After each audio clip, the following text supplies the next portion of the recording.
Nosotros ya habíamos ido hablando, chicos, las anteriores clases,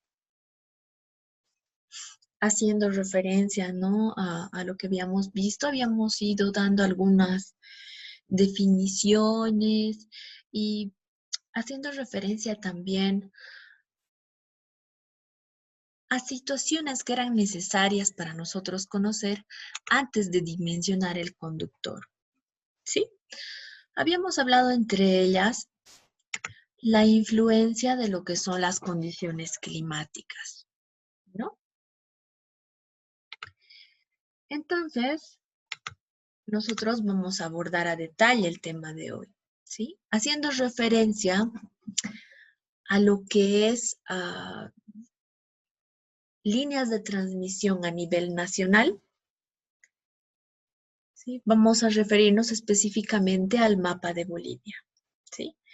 Estos análisis de estos factores se van a ir haciendo en cada país o para cada región para la cual se quiera pues diseñar una línea, ¿no? Y al ser tan importante el conductor y al tener un papel tan importante en las fuerzas también sobre las estructuras, es muy necesario conocer, ¿sí? Nosotros podemos ver acá en la diapositiva que tenemos un mapa de velocidades de viento. Entonces, donde nosotros vamos a montar cada torre, ¿sí? Si se fijan, ayudándonos de este mapa, pues nosotros vamos a poder determinar o conocer la velocidad promedio o máxima del viento que vaya a existir en esos puntos, ¿sí? Por ejemplo, acá para las extensiones de los nuevos tramos, donde se iban a construir las nuevas torres, se ha vuelto a hacer ese estudio, ¿sí? Porque en muchos casos también iba a ser de ampliación. Y como el clima ha ido cambiando, entonces, pues se ha tenido que volver a hacer, como les decía, el estudio en base a este mapa, ¿sí? Y pues se ponen flechitas con datos, como ustedes ven acá. Quizá no se ve muy bien, ¿no? Por la lejanía. Y además que esta es una foto de un mapa y de una diapositiva original, ¿no? Lamentablemente. Pero ustedes pueden buscar tranquilamente un mapa de velocidades de viento para el país en internet y estoy segura que los van a encontrar. Y pues con la ubicación exacta de cada una de estas torres, una ubicación UTM o GTM que se dice, ¿no?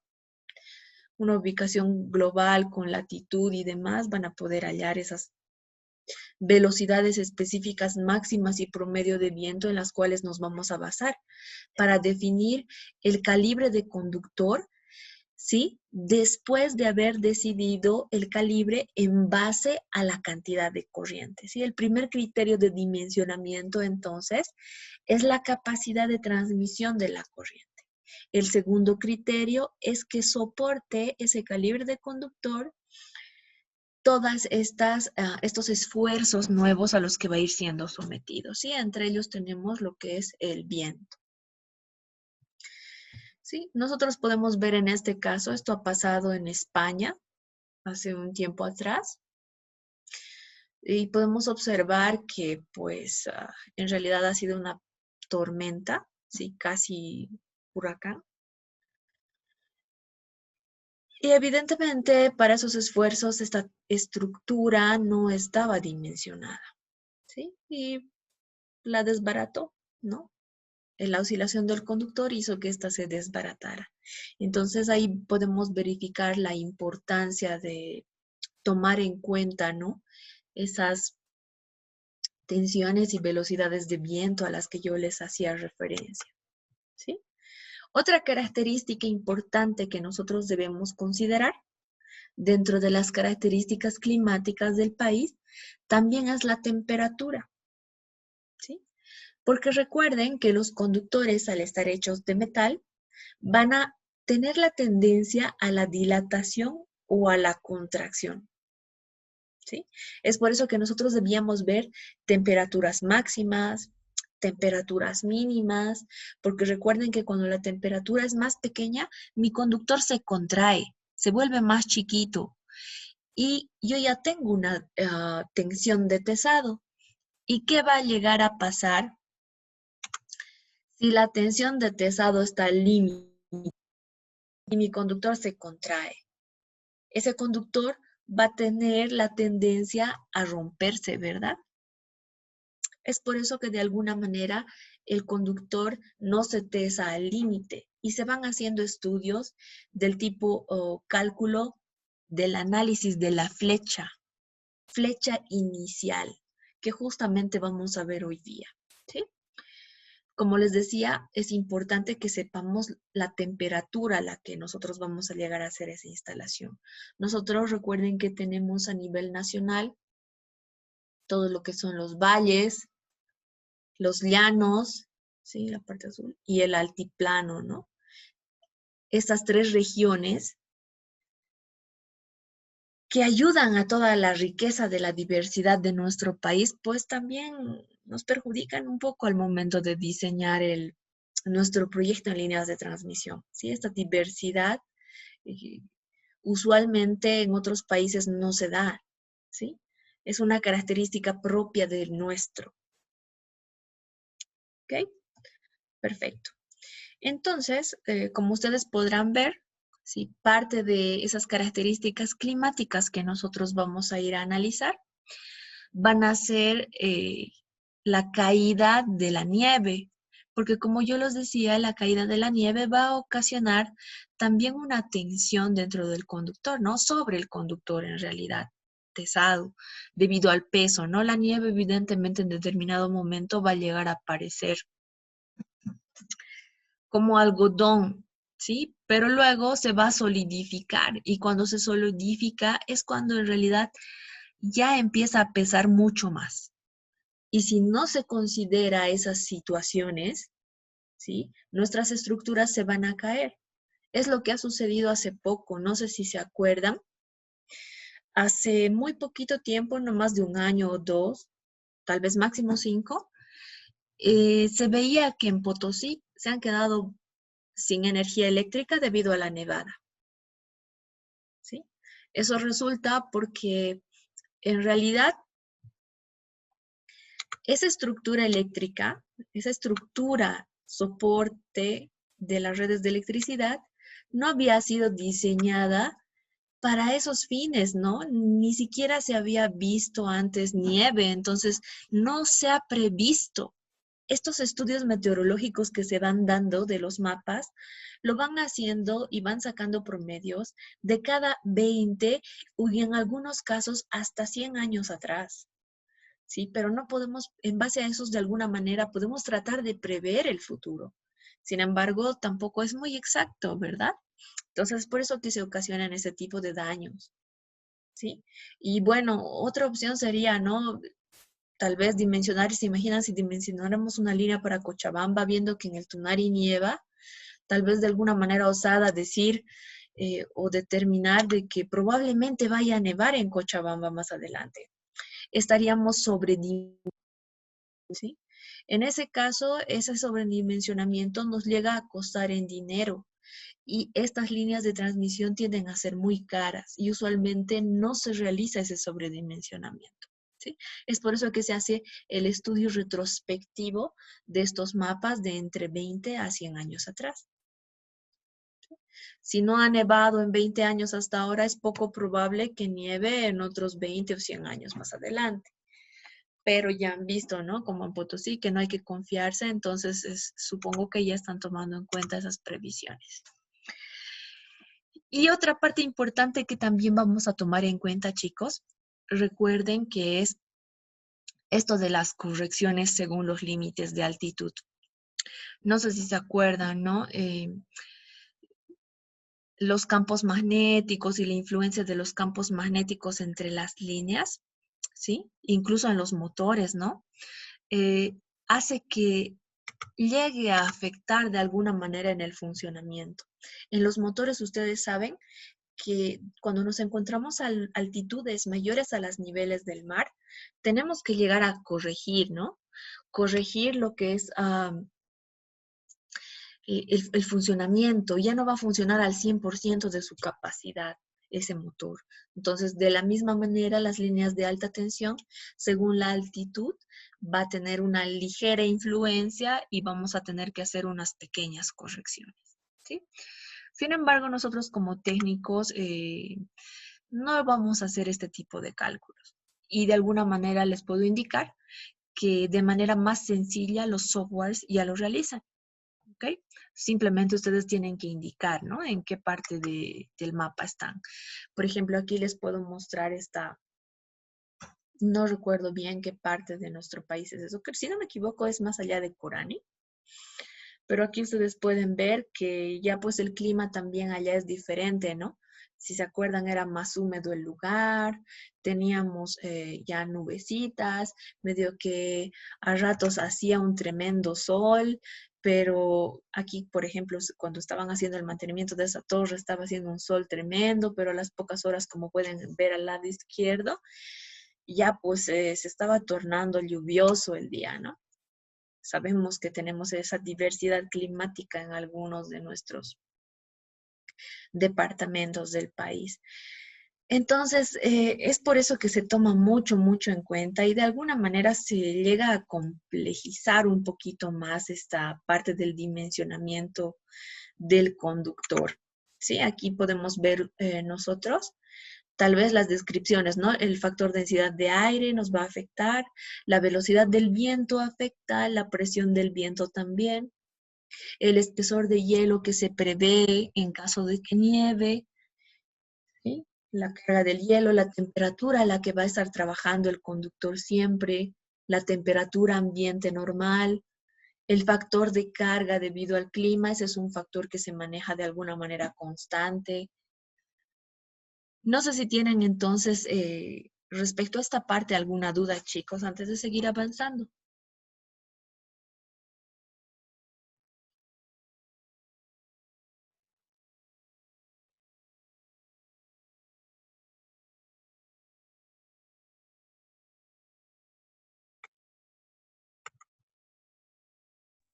Una consulta ahí, como estaba hablando de las torres de suspensión de las que se cayeron en Potosí.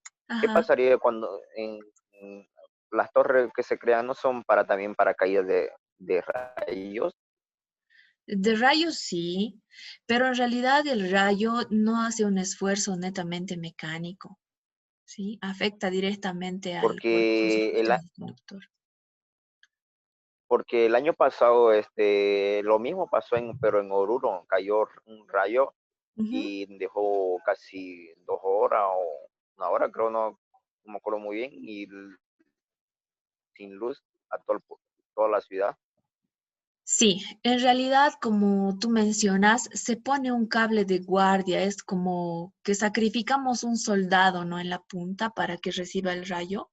La verdad, no recuerdo haber oído mucho de ese accidente, pero quizá tú nos puedas detallar. En casos de caída de rayo, usualmente, Ávila, las torres no se caen. ¿Qué es lo que sucede? Sino que existe un cortocircuito entre los conductores desnudos, básicamente. Y es por eso que podrías quedarte sin energía, ¿no? Estarías con un circuito abierto o 3 circuitos abiertos en este caso al referirnos al trifásico. Pero la torre no se habría caído en realidad. Estaría O todavía en pie. sea, o sea, no se cayó, pero Ujú. cayó el rayo, pero las torres no son también para que directo pase el rayo hacia tierra y Claro, para que sí. así no ocasione dejar sin energía a toda la ciudad, porque lo dejó pues el año pasado an- Ujú.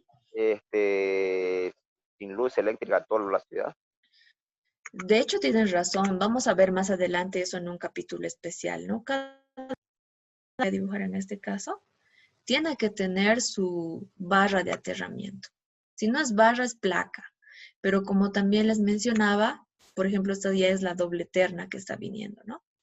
Por ejemplo, aquí, para la primera terna, voy a tener un conductor de, mm, un hilo de guardia que se llama, ¿no? Nuestro soldado sacrificado. Entonces, ¿qué es lo que sucede? Este conductor siempre se lo sitúa sobre los tres conductores. Para que recuerden que los rayos siempre van a caer, en este caso, o usualmente caen, no siempre van a caer, ¿sí? Del cielo hacia la tierra. Y al punto de la tierra que esté más cercano y tenga un nivel menor de tensión que al que está expuesto. Aquí yo tengo una carga mucho mayor y este conductor está a un nivel de tensión mucho menor. Imagínate, la línea es de 230 kilovolt, el rayo es más potente. Entonces, ¿qué va a pasar cuando va a caer? Usualmente cuando cae, ¿sí? Si tu conductor ya está soportando, solo está diseñado para soportar 240 K y el rayo tiene más energía, ¿qué va a suceder? Básicamente es como que le va a aumentar más agua a una tubería pequeña y esta se va a romper. Y si se rompe y ese rayo es muy fuerte, va a matar a tu soldado de tipo hilo de guarda y no solo le va a afectar a él, sino también va a llegar a afectar a tu terna, a los otros tres, ¿sí? Y si afecta a estos otros tres, pues ya te has quedado sin servicio eléctrico. Es por eso que se pone ese hilo de guarda, ¿sí? Se trata de que se dimensiona, será único eso, ¿ya? El mapa de índice será único, te va a indicar la cantidad de rayos que va a caer en qué parte del país. Eso lo vamos a ver específicamente cuando vayamos a ver tipos de aterramiento y todo esto, ¿no? Porque les decía que no solo se aterra con una jabalina en este caso, en algunos casos se van a usar discos o placas y yo tengo imágenes bonitas para mostrarles eso, ¿sí? Entonces, cuando cae el rayo, tu estructura sigue firme. No sé si ha quedado claro o tal vez tienen alguna otra pregunta. Ahorita nosotros básicamente estamos hablando del esfuerzo del conductor. Encinas, dinos. Inge, una consultita respecto a eso. De qué pasaría si cae un rayo, ¿no? A Ujú, nuestra línea. ujú. Entonces, en sobrecarga no hay en el motor o en la central de mando, no hay algo que pueda parar, o sea, como un térmico, bajarlo directamente. Ya, sí, eso vamos a La ver. corriente. Y Eh, que de nuevo se pueda solucionar solo haciendo un mantenimiento pequeño y no dejando, como mi compañero decía, que no nos dejes sin electricidad por siempre 1 hora o 2 horas, o sea, sería al instante, sí o sí. No ya. hay esa clase en las plantas. Ya, esa es una buena pregunta, ¿no? Si hay sistemas de protección en líneas de transmisión. Eso es algo que vamos a ir viendo más adelante, como les decía, con más detalle. Pero a fin de garantizar esta transmisión, les comentaré de manera general que en alta tensión, específicamente lo que son protecciones, no hay, ¿no? Porque queremos garantizar camino. Entonces, ¿para qué vamos a cortar? ¿Quién va a ir? Porque fíjense, justamente estas torres, ¿dónde están situadas? Básicamente en medio de la nada, lejos. ¿Y cuánto tiempo nos va a tomar llegar ahí? A veces ni siquiera el lugar donde se ha montado esa torre es accesible. Fíjense, no estoy segura de que haya camino hasta este punto en este momento. Evidentemente se van a ir haciendo limpiezas del lugar y demás a fin de hacer mantenimiento. ¿Dónde se encuentran en realidad, como su compañero Encinas pregunta, para que no llegue más allá, ¿no? Lo que es eh, los transitorios y la influencia de todo ese cortocircuito, llegaría a cortar directo en la central. La central, ¿quiénes van a percibir esto? Van a percibir la central de donde está saliendo la energía hacia donde está llegando. Las dos van a percibir, ¿sí? Como veíamos en la anterior materia, en las salas de control, los panalares van a mostrar señales de alarma, ¿sí? Y también van a mostrar una alerta de tipo luminosa y auditiva, indicando que no hay servicio en esa línea, ¿sí? Evidentemente, como les decía, nosotros tratamos de dimensionar a ese soldado a nuestro hilo de guarda a manera de protección y también a nuestra jabalina en función del índice ceráunico, de la cantidad de rayos que van a caer en este lugar. Eso es lo que nos indica el índice ceráunico. Y también los niveles usuales de tensión que suelen presentar, ¿ya? Pero ya les había informado, ¿sí? La naturaleza no suele ser predecible. ¿Y cuál es la tendencia, no? Vamos a ir estudiando tendencias de las cuales también les voy a ir hablando. Por ejemplo, la nueva tendencia actual que se ha ido detectando es que la cantidad de rayos a nivel mundial, debido a los cambios climáticos, se tiene previsto que vayan incrementando hasta un 57% más en unos 10 años. O sea, imagínense, es más crítico. Entonces tendríamos que nosotros ya empezar a dimensionar estos proyectos en función a todo eso, ¿no? Pero como te decía, yo no puedo adivinar o tampoco voy a estar todo el tiempo midiendo, ¿no? Por ejemplo, estos que van haciendo mediciones del mapa del índice ceráunico, quizás han sacado algún dando alrededor de los 100 años pasados de los niveles máximos de tensión de las caídas de rayo o niveles promedio, pero ellos no pueden prever, ¿no? No tienen una bolita de cristal para prever al futuro. Quién sabe, el rayo más fuerte se vaya a dar recién este año. Como nosotros ahora, ¿no? Estábamos viviendo todos tranquilos y vivíamos normal hasta que de repente algo pasó y justo nos tocó pandemia. Era impredecible, nadie se lo esperaba, pero pasó. Sí. Pasa cada 100 años, dicen, pero pues no estábamos tal vez todavía dentro de esos 100 años. Tal vez se ha adelantado o se ha retrasado, se desfasó un poco. ¿Me entienden? ¿Sí? O no sé si tienes alguna pregunta más, Encinas. Veo que tienes la manito levantada todavía.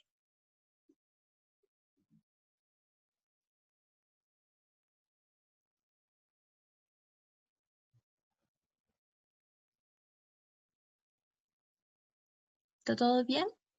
¿Alguien más tal vez, chicos, quiere preguntar algo?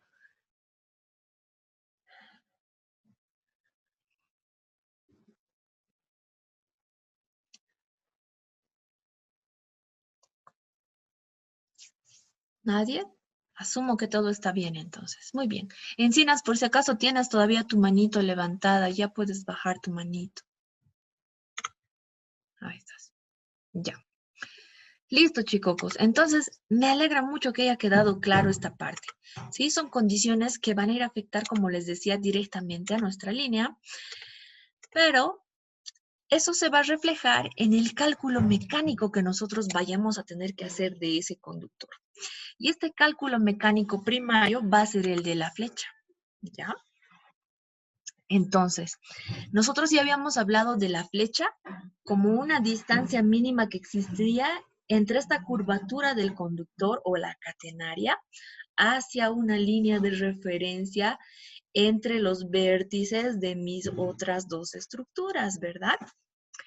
Excelente.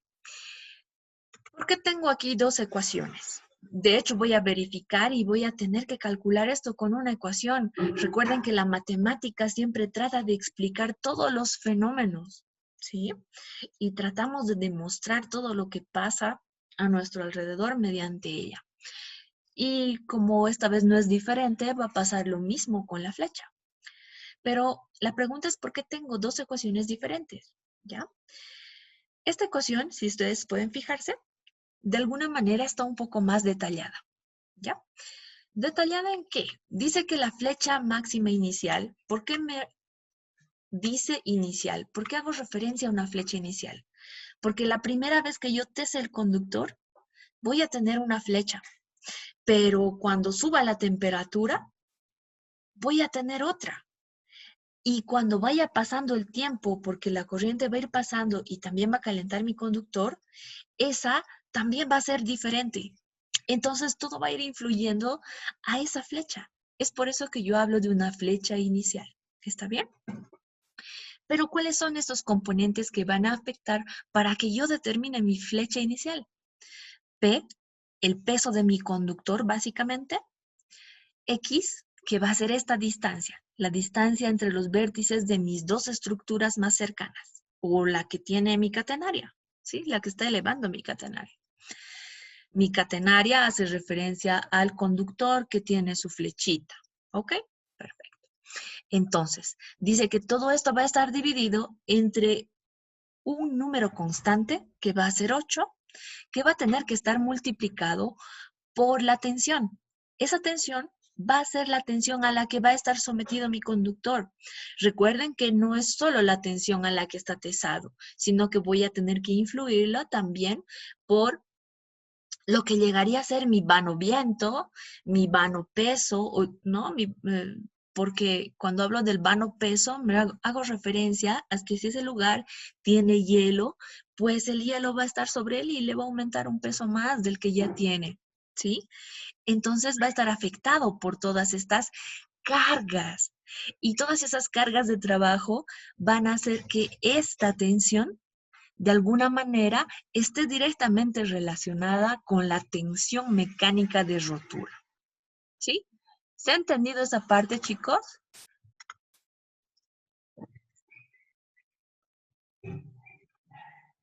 Creo que sí. Y si no se ha entendido, pues creo que se puede ver de mejor manera con un ejemplo, ¿verdad? Como les decía, esta va a ser la fórmula que nosotros vamos a utilizar como técnicos, ¿sí? Porque de alguna manera es más sencilla de calcular, ¿sí? Es precisa, entre esta y esta tenemos márgenes de error, pero en la cuestión de parte o números enteros que nosotros vayamos a verificar, ambas funcionan. Esta otra ecuación que nosotros vemos en la parte inferior, como les decía, ya está influida de una manera más estricta por la matemática. Por ejemplo, ustedes pueden ver aquí el coseno hiperbólico, ¿no? El coseno hiperbólico básicamente hace referencia a la geometría de la curva que yo tengo aquí en mi catenaria. Y esta h, que yo no la veía antes, va a llegar a ser un equivalente de lo que en mi primera fórmula iba a ser la multiplicación y la división entre esa constante relacionadas directamente con el peso y lo que llegaría a ser mi tensión, ¿sí? Entonces, todos esos esfuerzos que han ido siendo tomados en cuenta y de alguna manera simplificando y más influenciados por la matemática a fin de darle mayor precisión en cálculos, van a ser considerados de esa manera por programas de desarrollo de software. Como les decía, ¿no? Hay uno aquí cerca en el Perú que desarrollaron recientemente, que es muy eficiente ese software y bastante fácil de manejar. Su nombre es el DTLCAT, ¿no? También se diseñan líneas de media tensión en ese software. Algunos de sus compañeros ya han llevado redes de media tensión conmigo y hemos usado, ¿no? Un poco el software, entonces no es muy diferente. Ya, como les decía entonces, nosotros para hacer esto de manera manual no lo vamos a usar. Vamos a usar ¿por qué? Por su simplicidad y también por su exactitud o su cercanía a este resultado. ¿Sí? Perfecto. Entonces, como les iba diciendo, nosotros deberíamos hacer un ejemplo, ¿ya? Y en la clase de hoy voy a hacerles un ejemplo. Y ustedes van a tener que calcular un ejemplo similar para mañana. Y van a responder una pregunta que les voy a dar. Les voy a abrir como un foro, ¿sí? Para que tengan algunos puntos extras más o una nota más que sea sencilla, a fin de que también puedan participar, ¿sí? Muy bien. Entonces dice, ¿no? El ejercicio, calcula la flecha máxima M para un conductor de tipo pingüino 4.0 para una longitud de vano de 50 metros. Esa longitud es bastante corta, como podemos ver, ¿no? Dice que está montado sobre un apoyo de tipo amarre, ¿ya? Si un conductor es de tipo amarre, recuerden que el siguiente, ¿de qué va a ser? Simplemente de tipo soporte, ¿verdad? No hay dos de amarre juntos jamás en la línea, ¿ok? Entonces, Es por eso que no especifica de qué tipo es la otra estructura, ¿sí? Dice que esta estructura está constituida de hormigón vibrado y que se prevé que está tesado en ese punto, está refiriéndose a la torre de amarre, a una tensión de 200 kilogramos. Entonces, ¿cuál es nuestra misión? Calcular nuestra flecha, ¿sí? En este caso, como la distancia de mis estructuras se encuentran en metros, yo voy a hallar la flecha en metros, ¿ok? Entonces, ¿qué es lo que va a suceder? Recuerden que en nuestro gráfico anterior vamos a poder observar esto, ¿ok? Que esta distancia X básicamente van a ser 50 metros. ¿Sí? Y la tensión a la que está sometido mi conductor en esta parte, ¿sí? Esa tensión va a ser igual, dice, a 200 kilogramos, ¿verdad? Hasta nos ha dado el calibre del conductor. ¿Para qué? Si se fijan, aquí yo necesito el peso del conductor. ¿Y eso dónde está? En mis tablas. La tensión del conductor lo tengo de dato y la longitud entre vanos también la tengo de dato. Entonces, puedo tranquilamente hallar mi flecha. ¿Ok? Perfecto. Entonces, voy a proseguir. ¿Sí? Para ello, debo ir a verificar el peso de mi conductor en tablas. Y pues tengo mi tabla de conductores. Busco mi conductor, lo encuentro de manera fácil, rápida y sencilla, o con su nombre, o con su calibre. Y pues, ¿qué necesito? Necesito el peso, dice, ¿no? Por el momento no estoy analizando nada de la temperatura, que también hay. Estoy analizando el peso. Dice que este va a pesar 432.5, no se olviden de sus unidades jamás, kilogramos sobre kilómetro. Si nos fijamos, la carga mínima de rotura que tiene este conductor son de 3.820 kilogramos. ¿Y a qué tensión está tesado él? A 200. 200 es mucho menor a 3.820. Por lo tanto, me he asegurado de que ese conductor no se va a romper. Porque fíjense, tendría que estirarlo hasta 3.820 para que se rompa. Y sería muy loco, ¿no? Porque si hace viento, voy a tener que sumar más esfuerzo y más tensión. Entonces, obvio que se va a romper si lo teso hasta esta tensión, ¿ok? Pero bien, entonces ya tenemos nuestro peso. Y me voy entonces a mis cálculos, ¿sí? Y voy a reemplazar todo lo que ya conozco. En este caso yo les decía que quiero en metros mis cálculos. Entonces, ¿qué voy a hacer? Voy a agarrar y voy a empezar a reemplazar en metros. Tenía 50 metros de longitud. Aquí están, ¿sí?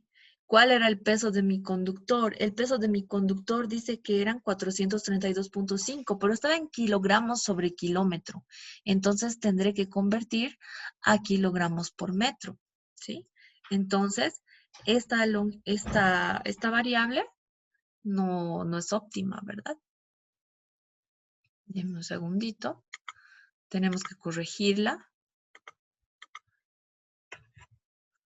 ¿Sí? Vamos a corregirla. Aquí está. Muy bien. Va a llegar a ser 0, ¿sí? 400. Perfecto. Ahora ya está mejor. ¿Y qué va a suceder? Tenemos esto en metros, tenemos esto en metros, abajo la constante es 8, la tensión de tesado eran 200 y está perfecto. Entonces podemos proceder directamente a multiplicar y dividir y nos va a salir 0,67 metros. ¿Cómo sé que me han salido metros? ¿Cómo sé que mi resultado está correcto? Fácil, ¿no? Siempre tengo que hacer un análisis y tengo que eliminar o simplificar todo lo que serían mis unidades. En este caso, kilogramos de aquí arriba se divide con kilómetros. Nuestros metros se van a ir a eliminar, ¿no? Tengo un metro aquí y tengo un metro cuadrado acá. Recuerden que 50 al cuadrado está elevado, ¿verdad? A ver, el internet está demasiado pésimo, mucho se sale de la clase, dice. No te preocupes, López, lo estoy grabando en la clase. Tal vez mi internet está mal o el suyo. De todas maneras, les voy a pasar estas diapositivas del cálculo, incluida su tarea para mañana. ¿Ya? No te preocupes si te sales. Ya les he llamado listo. ¿Ya? Y ya vamos a acabar igual ahorita. ¿Ok? Básicamente, chicos, entonces este cálculo es sencillo, como se han dado cuenta. No sé si tienen alguna duda hasta aquí o en este punto.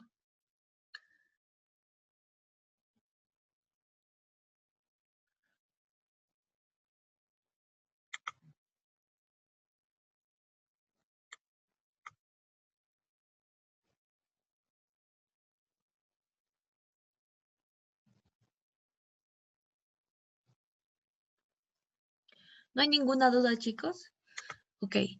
Entonces, si no hay ninguna duda y todo ha quedado claro, ustedes tienen que realizar el cálculo para un ejercicio con el mismo conductor, pero esta vez vamos a decidir, o sea, decidido que la longitud del vano sea mayor, que vaya a doblar su tamaño a 100 metros. Y pues la tensión de tesado va a seguir siendo la misma.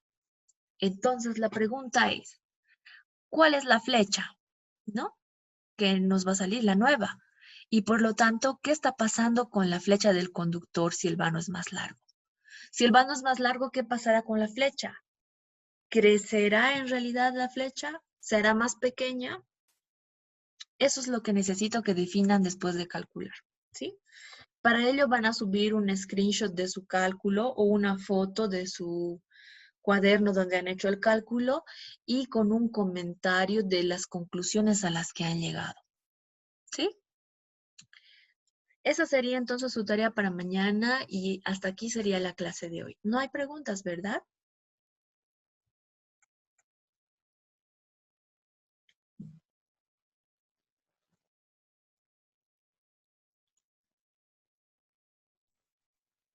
Inge, ¿Cómo estás? Dime. la flecha, ¿cuál es su unidad de medida? Depende de ti si quieres medirla en metros o en kilómetros. Te aconsejo en metros. Ah, ya, ya. Eso no. Ok. ¿Alguien más tal vez? Si las longitudes de los vanos son pequeños o están en metros, les aconsejo que midan también su flecha en metros. ¿Sí? Usualmente suelen ser pequeñas las flechas. Por ejemplo, podríamos estar hablando de un tramo de 8 kilómetros. Mi flecha podría no ser más de 90 centímetros o 60. ¿Sí? Por eso quiero que calculen, ¿no? Vamos a ver qué pasa. ¿Irá a crecer en este caso la flecha? ¿Se irá a hacer más pequeña? ¿Sí? Entonces, con esas conclusiones nos vemos el día de mañana. ¿Listo? Les voy a subir enseguida su grabación. Estamos entrando a la parte más importante. Nos vemos mañana, chicos.